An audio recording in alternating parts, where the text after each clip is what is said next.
2003 সালে মুলতান টেস্টে জয়ের পথে ছিল বাংলাদেশ, কিন্তু পিচ থেকে সুবিধা পাওয়ার জন্য অন্যায়ভাবে সেবার রাতের বেলা পিচে রোলার চালানো হয়েছিল। আম্পায়ার আলিন্দার ছিল সেই টেস্টে সবচেয়ে বড় জালিম। রশিদ লতিফের ড্রপ ক্যাচেও অলক তপালিকে আউট দিয়ে দিয়েছিলেন তিনি। বাংলাদেশ শেষ পর্যন্ত মাত্র 1 উইকেটে ম্যাচ হেরেছিল মুলতানে। খালেদ মাহমুদ সুজনের হৃদয় বিদারক কান্না দেখে দেশবাসীও সেদিন কেঁদেছিল। তবে আজ আর কান্না নয়, রাওয়ালপিন্ডিতে আজ পাখিদের পিন্ডি চটকানোর দিন। সেই সাথে ইতিহাসের সাক্ষী হয়ে থাকলো পাকিস্তানের রাওয়ালপিন্ডি। পাঞ্জাব প্রদেশের মাটিতে পাকিস্তানের বিপক্ষে ঐতিহাসিক জয় পেয়েছে বাংলাদেশ। শুধু জয় বললে ভুল হবে, এই ম্যাচে পাকিস্তানকে পাত্তাই দেয়নি টাইগাররা। 30 রানের লক্ষ্য তাড়া করতে নেমে 10 উইকেটের বিশাল জয়টি পাকিস্তানের বিপক্ষে বাংলাদেশের এই প্রথম।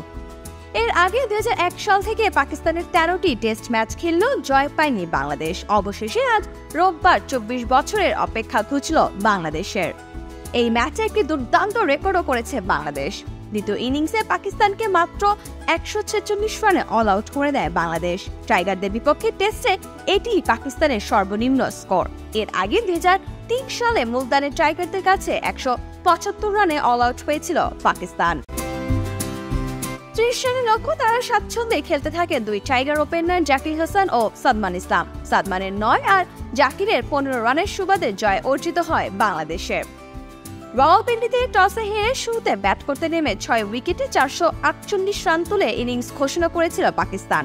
এরকম ব্যাটিং সহায়ক উইকেটে এত দ্রুত ইনিংস ঘোষণা করে যে ভুল করেছিল পাকিস্তান, সেই ভুলের খেসারতি হেরেই দিতে হলো পাখিদের।